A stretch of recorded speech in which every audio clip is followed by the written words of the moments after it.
आज मैं बीमार लग रहा हूं क्या? आज सवाल बसंत आ गए हैं। बसंत कह रहे हैं सर हमें ऐसे सवालों के कितने नंबर मिलेंगे? मैं आपको दो बातें बोलूंगा, ठीक है बसंत?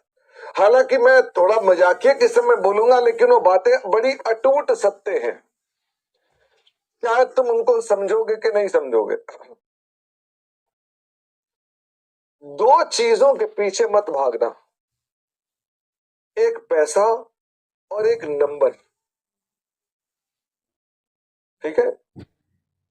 पैसे के पीछे मत भागना और नंबरों के पीछे मत भागना। कितने नंबर मिलेंगे और कितने पैसे मिलेंगे?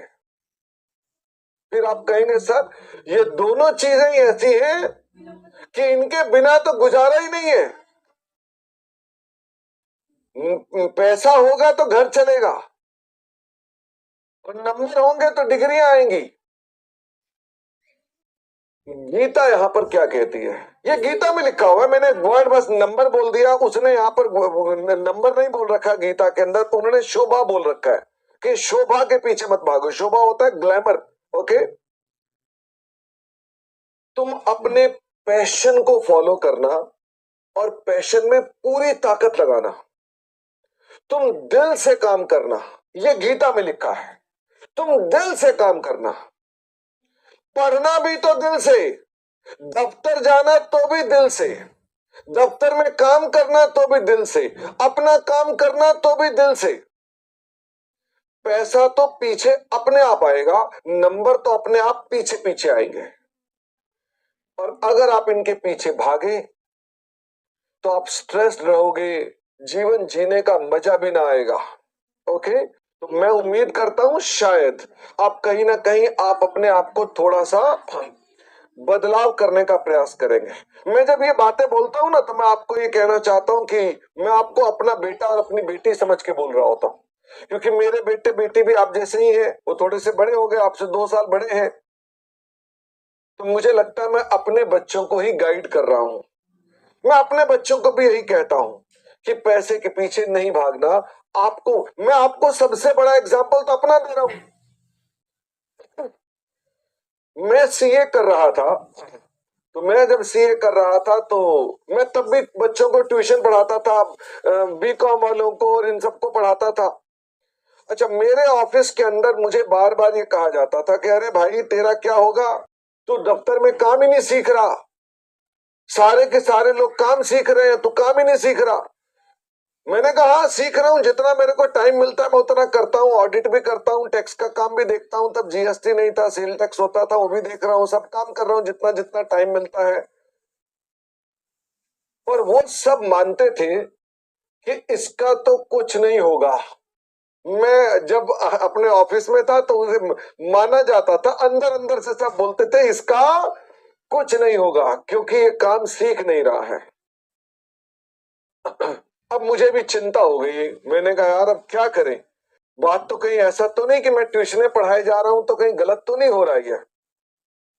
फिर मैंने उसके अंदर सोचा कि चलो अकलमंदी इसके अंदर है कि थोड़ा सा सीए बन गए, रैंक भी आई, मैं रैंक होल्डर रहा हूं, तो मैंने अपने पास जॉब के लिए अप्लाई किया। घर में चिट्ठियां आई बड़ी सारी, रैंक होल्डर्स को चिट्ठियां आती हैं, आप हमारे पास आ जाओ, हमारे पास आ जाओ, हमारे पास आ जाओ।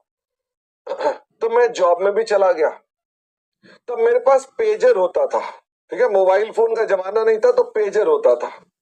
तो जब मैंने जॉब का पहला दिन किया तो पहले ही दिन, मतलब ऑफिस में हम आर्टिकल थे तो इतना स्ट्रेस नहीं था, पर ऑफिस में पहले ही दिन ऐसी रिस्पॉन्सिबिलिटीज मुझे दिखाई दी।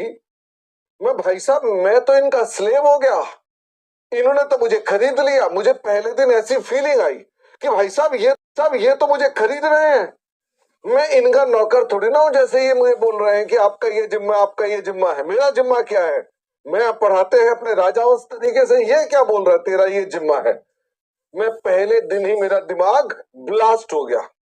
और मैंने उस समय गीता का सहारा लिया, और गीता में क्या लिखा था? अपने पैशन को फॉलो करो।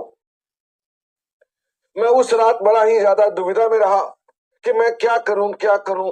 तो मैंने कहा देखो ऐसा है, जब गीता में ये लिखा है कि अपने पैशन को फॉलो करो और उसके लिए जान लगा दो, पैसा वैसा अपने आप आ जाएगा, और नहीं भी आएगा तो कोई दिक्कत नहीं, कम से कम खुशी से जिएंगे, खुशी से मरेंगे, गरीब ही मरेंगे पर खुशी से तो मरेंगे।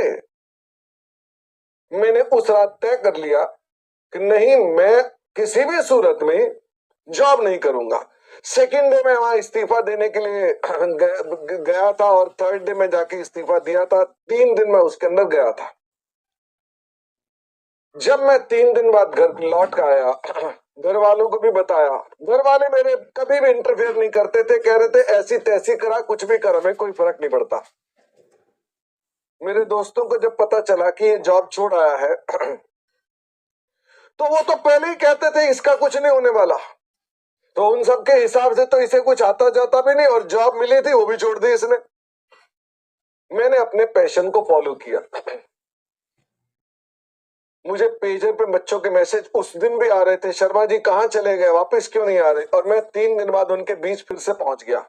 और मुझे तब किसी ने यह भी कहा, एक मेरे मित्र ने कहा, तेरी शादी नहीं होगी, क्योंकि मास्टरों की शादियां थोड़ी ना होती हैं, टीचरों की कोई इज्जत ही नहीं है, तेरी शादी कहां से हो जाएगी, तेरा तो सीए होने के बाद भी निपटारा हो गया। मैंने कहा नहीं होगी तो ना सही, कोई दुनिया में सबकी शादी थोड़ी ना हो जाती है, कौन सा फर्क पड़ रहा है उसके अंदर। मतलब पॉइंट क्या है, जब आप पैशनेट होते हैं तो उसके पीछे पड़ जाते हैं। मैं आपको बताऊं, मैंने अपने उन सभी मित्रों को झूठा साबित किया। मैंने जीवन में बहुत ही ज्यादा मैं धन नहीं बोलूंगा, क्योंकि मैं धन को कभी भी नहीं मानता इंपॉर्टेंट। मैं मानूंगा कि मैंने प्रतिभा को बहुत ज्यादा पाया, मैंने बहुत सारी ख्याति पाई, मैंने बहुत सारा सम्मान पाया, सिर्फ एक ही कारण से, मैंने अपने पैशन को फॉलो किया।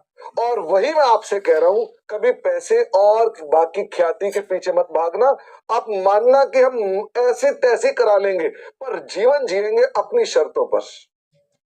लेकिन यह भी ध्यान रखना कि आप इसको उल्टा ना लेक्चर को समझ लें कि हाँ ठीक है, मम्मी पापा कह रहे हैं बेटा पढ़ ले, हमने कहा मैंने सारी डिग्रियां ली, मैंने सीए की ली, सीएस की डिग्रियां सब ली। मैंने पैशन की बात करी है सिर्फ और सिर्फ अपने कार्य शैली में, कि आपको अपना काम, अगर नौकरी पसंद है तो नौकरी करना, अगर आपको कोई और काम, बिजनेस पसंद है तो बिजनेस करना। अब तुम्हें किस तरह की नौकरी पसंद है उसी तरह की करना, ये बोल रहा हूं मैं। ये नहीं है कि बोलो मेरे को तो यार कुछ भी पसंद नहीं है, मैं ना ऐसा है, मैं तो सिर्फ अपना सोता रहूंगा। You can't be like this. उसके लिए भी गीता को पढ़ना पड़ेगा आपको। तो आपको एक सही जीवन व्यतीत करना होगा। मुझे उम्मीद है आप इस चर्चा को समझेंगे और दोबारा से कभी नहीं पूछेंगे बसंत कितने नंबर का सवाल आएगा। ओके, अपने ईमानदारी से पैशन के साथ सवाल करो, दिल से सवाल करो, नंबर अपने आप झक मार के आएंगे तुम्हारे पास। ठीक है, तुमको टेंशन नहीं।